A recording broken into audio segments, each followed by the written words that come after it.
34장 18절에서 31절을 보도록 하겠습니다. 시므온과 레위. 여호와 하나님이 야곱의 허벅지 관절을 치는 것은 아브라함이 할례를 행하는 모습과 동일한 것이며, 육신의 할례는 마음의 할례의 모형으로 하나님이 곧 성령님이 죄에 대하여, 의에 대하여, 심판에 대하여 잘 가르쳐 주어 믿음에 이르게 하는 것의 모형입니다. 야곱은 저는 다리로 말미암아 여호와 하나님이 날이 새도록 씨름하며 가르쳐 주신 복음의 말씀을 영원히 잊지 못하는 자가 된 것입니다.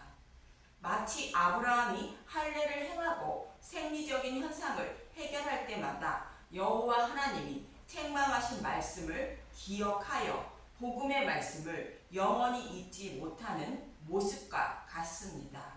그리고 에서를 보낸 후에 디나가 하몰의 아들 세겜에게 강간당하는 모습은 아직 복음을 알지 못해 믿음에 이르지 못한 야곱이 곧 교회가 다른 복음에 넘어간 것을 상징한다고 말씀드렸고, 야곱의 아들들이 세겜에 사는 남자들에게 할례를 받으라 요구하는 것은 복음을 알지 못하는 자들이 다른 복음을 전하여 지옥으로 끌고 가는 모습이라 말씀드렸습니다.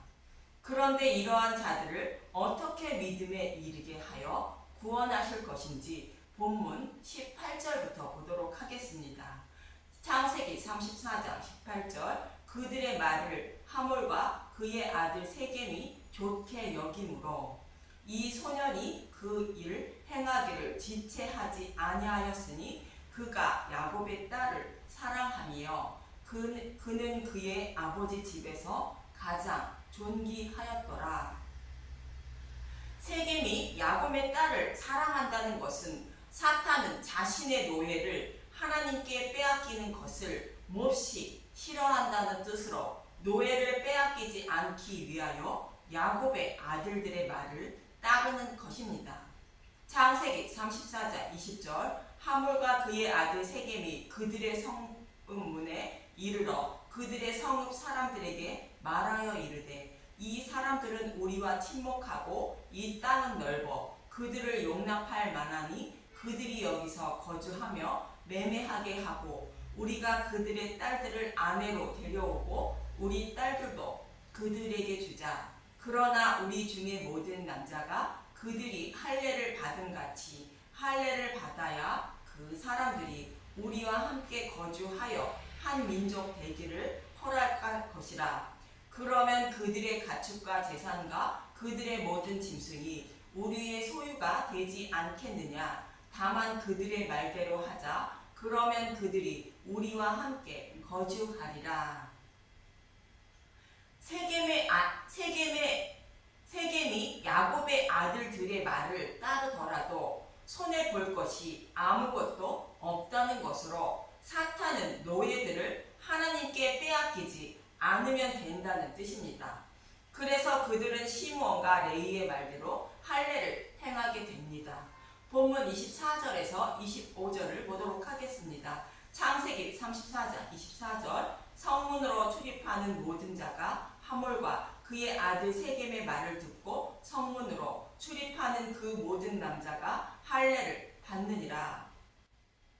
제3일에 아직 그들이 아파할 때에 야곱의 두 아들 디나의 오라버니 시므온과 레위가 각기 칼을 가지고 가서 몰래 그 성읍을 기습하여 그 모든 남자를 죽이고. 여기서 제3일에 시므온과 레위가 몰래 그 성읍을 기습하여 그 모든 남자를 죽였다는 것입니다. 이 말씀은 복음을 전하되 원수들에게 다른 복음을 전하여 생명을 죽이는 자가 되었다는 뜻입니다. 성경에서 살인은 사람을 죽이는 것만 살인이 아니요 형제를 미워하고 욕만 해도 살인하는 것이라 말하고 있는 것이며, 또 다른 복음을 전하여 지옥으로 끌고 가는 것도 살인이라 말하는 것입니다. 그래서 그 모든 남자를 죽였다는 것은 그들을 미워하여 다른 복음을 전하여 지옥으로 끌고 가고 있다는 뜻을 담고 있는 것입니다. 시므온과 레위의 모습을 야곱은 창세기 49장 5절에서 7절에 이렇게 말합니다. 창세기 49장 5절 시므온과 레위는 형제여 그들의 칼은 폭력의 도구로다. 교회가 가지고 있는 칼은 성령의 검인 복음의 말씀을 상징하는데 복음의 말씀을 폭력의 도구로 쓴 것으로 생명을 살리는 말씀을 전한 것이 아닌 생명을 죽이는 말씀인 다른 복음을 전했다는 뜻입니다. 창세기 49장 6절 내 호나 그들의 모의에 상관하지 말지어다. 내 영광아 그들의 집회에 참여하지 말지어다. 그들이 그들의 분노대로 사람을 죽이고 그들의 헐기대로 소의 발목 힘줄을 끊었음이로다. 그 노여움이 혹독하니 저주를 받을 것이요 분기가 맹렬하니 저주를 받을 것이라. 내가 그들을 야곱 중에서 나누며 이스라엘 중에서 흩으리로다. 시므온과 레위를 따르지 말라는 것으로 이들과 같이 다른 복음을 전하고 따르면 심판을 곧 저주를 받게 된다는 것입니다. 이러한 사건이 벌어지자 야곱은 본문 30절에 이렇게 말합니다. 창세기 34장 30절 야곱이 시므온과 레위에게 이르되 너희가 내게 화를 끼쳐 나로 하여금 이 땅의 주민 곧 가나안 족속과 브리스 족속에게 악취를 내게 하였도다. 나는 수가 적은즉 그들이 모여 나를 치고 나를 죽이리니 그러면 나와 내 집이 멸망하리라. 여기서 악취를 냈다는 것은 하나님 백성이 행해서는 안 될 일을 했다는 것으로 하나님 나라를 파괴하는 행위를 했다는 뜻입니다. 그리고 야곱은 수가 적은즉 세겜 사람들이 모여 자신들을 치면 멸망하게 된다는 것을 야곱은 알고 두려워하고 있는 것입니다. 자신의 생명을 보호해줄 구원자가 없다는 것입니다. 야곱이 이렇게 자신의 가족이 멸망당할 것을 알고 두려워하게 된 것은 본문 25절에 제3일이라는 단어입니다. 제3일은 예수님이 죽으시고 부활하여 성령님이 오신 후를 말하는 것으로 성령님이 오심으로 야곱은 교회는 심판받아 마땅한 죄인임을 알게 되었다는 뜻을 담고 있는 것입니다. 자신이 그동안 다른 복음을 따르고 있었다는 것을 알 수 있는 길은 오직 성령님이 오셔서 죄에 대하여 의에 대하여 심판에 대하여 잘 가르쳐 주셔야 심판받아 마땅한 죄인임을 알게 되고 그런 자신을 구원해 주신 십자가의 은혜에 감사하며 살아가게 되는 것입니다. 그렇지 않고는 자신은 다른 복음을 따르고 있다는 것도 알지 못하고 구원은 이미 받았다고 생각하며 야곱처럼 하나님 하나님 나의 하나님 하며 예배를 드리며 살아가는 것입니다.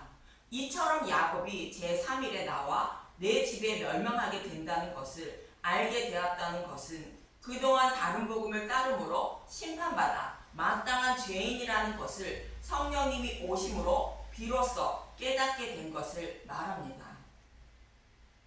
요한복음 16장 7절에서 9절을 보도록 하겠습니다. 요한복음 16장 7절 그러나 내가 너희에게 실상을 말하노니 내가 떠나가는 것이 너희에게 유익이라. 내가 떠나가지 아니하면 보혜사가 너희에게로 오시지 아니할 것이요 가면 내가 그를 너희에게로 보내리니 그가 와서 죄에 대하여 의에 대하여 심판에 대하여 세상을 책망하시리라. 죄에 대하여 함은 그들이 나를 믿지 아니하며. 야곱은 여호와 하나님의 말씀을 믿고 따랐지만 에서를 두려워하여 베델로 올라가지 않고 있었던 것으로 다른 복음을 따르고 있어 심판받아 마땅한 죄인이었다는 것을 비로소 깨닫게 되었다는 뜻입니다. 이러한 야곱의 모습은 창세기 17장에서 아브라함이 헬례를 행한 후의 모습과 동일합니다. 창세기 17장 27절 그 집의 모든 남자 곧 집에서 태어난 자와 돈으로 이방 사람에게서 사온 자가 다 그와 함께 할례를 받았더라. 이렇게 아브라함이 할례를 행한 후에 창세기 18장에서 소돔과 고모라를 심판하시러 가는 천사를 만나게 되어 소돔과 고모라에 의인이 하나도 없어 심판받아 마땅함을 알게 된 것과 동일한 것입니다. 창세기 18장 32절 아브라함이 또 이르되 주는 노하지 마옵소서 내가 이번만 더 아뢰리이다. 거기서 신명을 찾으면 어찌하려 하시나이까 이르시되 내가 신명으로 말미암아 멸하지 아니하리라. 소돔과 고모라에 의인이 하나도 없어 심판하신다는 것입니다. 소돔과 고모라의 죄도 하나님 백성을 많게 하기 위해서 생육하고 번성해야 하는데 다른 복음을 전하고 따름으로 구원받을 자가 아무도 없다는 뜻입니다. 이 모습을 동생연애하는 자들에 비유하여 말씀하고 있는 것입니다. 노아의 홍수 심판도 동일하게 의인이 하나도 없어 심판하신다는 것입니다. 창세기 6장 1절에서 2절을 먼저 보겠습니다. 창세기 6장 1절 사람의 죄야 사람이 땅 위에 번성하기 시작할 때 그들에게서 딸들이 나니 하나님의 아들들이 사람의 딸들의 아름다움을 보고 자기들이 좋아하는 모든 여자를 아내로 삼는지라. 딸들이 나니 라는 것은 성별로 딸들을 낳았다는 뜻이 아닙니다. 그동안 딸을 낳지 않았다면 땅 위에 사람이 번성하지 못했던 것인데 번성하기 시작할 때라고 말합니다.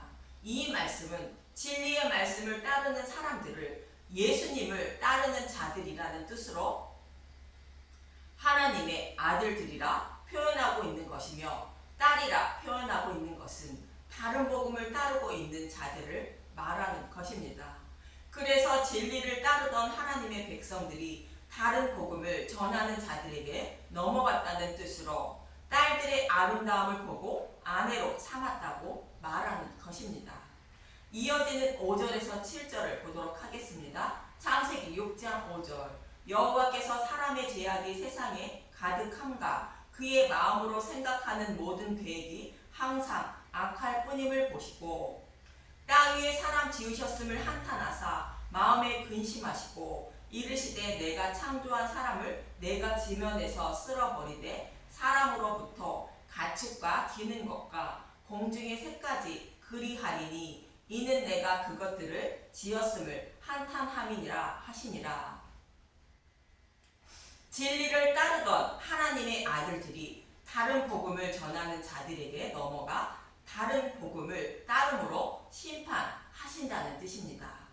이 모습은 소돔과 고모라의 모습과 동일하며 시므온과 레위가 칼을 폭력의 도구로 사용하여 성읍 남자들을 다 죽임으로 야곱 자신도 죽임을 당할 처지인 멸망당할 처지에 놓인 것을 알게 된 것과 동일한 의미입니다. 그러나 이어지는 8절의 노아는 여호와께 은혜를 입었다고 말합니다. 창세기 6장 8절 그러나 노아는 여호와께 은혜를 입었더라. 여기서 노아는 여호와께 은혜를 입어 120년 동안 방주를 만들고 홍수 심판에서 생명을 살리게 됩니다. 노아의 모습과 같이 소돔과 고모라에 살고 있던 롯은 아브라함을 생각하사 심판을 면하게 됩니다. 창세기 19장 29절 하나님이 그 지역의 성을 멸하실 때 곧 롯이 거주하는 성을 엎으실 때에 하나님이 아브라함을 생각하사 롯을 그 엎으시는 중에서 내보내셨더라. 롯이 곧 교회가 예수님의 중보 기도로 여호와께 은혜를 입어 천사의 손에 이끌리어 심판을 면하게 된 것입니다. 오늘 본문의 야곱도 노아와 롯의 모습과 동일하게 멸망당할 위기에서 하나님의 은혜로 생명을 살리게 됩니다. 창세기 35장 1절에서 2절을 보겠습니다. 창세기 35장 1절 하나님이 야곱에게 복을 주시다. 하나님이 야곱에게 이르시되 일어나 베델로 올라가서 거기 거주하며 내가 내 형 에서의 낯을 피하여 도망하던 때에 내게 나타났던 하나님께 거기서 제단을 쌓으라 하신지라. 야곱이 이에 자기 집과 사람과 자기와 함께한 모든 자에게 이르되 너희 중에 있는 이방 신상들을 버리고 자신을 정결하게 하고 너희들의 의복을 바꾸어 입으라. 아프강에서 야곱과의 씨름 이후에 하나님 하나님 나의 하나님이라 부르며 간절히 찾는 야곱에게 한 번 더 말씀하지 않으셨던 하나님은 야곱에게 나타나셔서 베델로 올라가라 말씀하십니다. 심판 속에서 야곱을 건지시는 여호와 하나님의 모습입니다. 그런데 야곱에게 의복을 바꾸어 입으라는 것은 다른 복음을 따르고 있는 의복을 벗고 하나님이 주시는 가죽옷으로 바꾸어 입으라는 뜻입니다. 가죽옷은 창세기 3장 21절의 말씀을 말합니다. 창세기 3장 21절 여호와 하나님이 아담과 그의 아내를 위하여 가죽옷을 지어 입히시니라. 아담과 하와에게 가죽옷을 지어 입히셨다는 것은 죄인들에게 가죽옷을 입혀주셔서 죄를 가려주시고 구원해 주신다는 의미인 것입니다. 가죽옷은 여자의 후손으로 오실 예수님이 십자가에서 벗어주신 의의 옷을 말하는 것으로 심판받아 마땅한 자들에게 가죽옷을 입혀주시고 의롭다 여겨주신다는 뜻입니다. 이 말씀대로 다른 복음을 따름으로 심판받아 마땅한 야곱에게 곧 교회에게 가죽옷으로 갈아입히시고 의롭다 여겨주셔서 하나님 나라를 상징하는 베델로 올라가게 하시는 것입니다. 이처럼 멸망당할 처지에 놓인 야곱의 모습은 노아의 홍수 심판에서 하나님의 아들들이 다른 복음을 전하는 자들에게 넘어가 진리를 따르는 자들이 하나도 없다는 뜻과 같고 동성연애를 하여 의인이 하나도 없어 심판당할 처지에 놓인 소돔과 고모라에 있는 롯의 모습과 동일한 것입니다. 그러나 하나님은 심판받아 마땅한 처지에 놓인 자신의 백성을 곧 야곱을 곧 교회를 사랑하사 노아에게 은혜를 주셔서 구원해 주셨고 롯도 아브라함을 곧 예수님을 생각하사 소돔과 고모라의 심판 속에서 구원해 주셨으며 본문의 야곱도 하나님의 은혜와 예수님의 중보 기도로 가죽옷을 곧 의의 옷을 곧 세마포 옷을 입혀주시고 심판을 면하게 해주어 구원해 주시는 것입니다. 이 모습이 저와 여러분의 구원의 모습으로 가죽옷을 입혀 주셨다는 것은 복음을 깨달아 믿게 해 주셨다는 뜻입니다. 여러분, 정신 바짝 차리셔야 합니다. 거짓 선지자들은 우리의 생명을 죽이고 있습니다. 진리가 아닌 율법주의, 인본주의, 혼합주의 등등 다른 복음으로 우리를 깨고 있습니다. 오늘도 기도합니다. 간절히 감사합니다.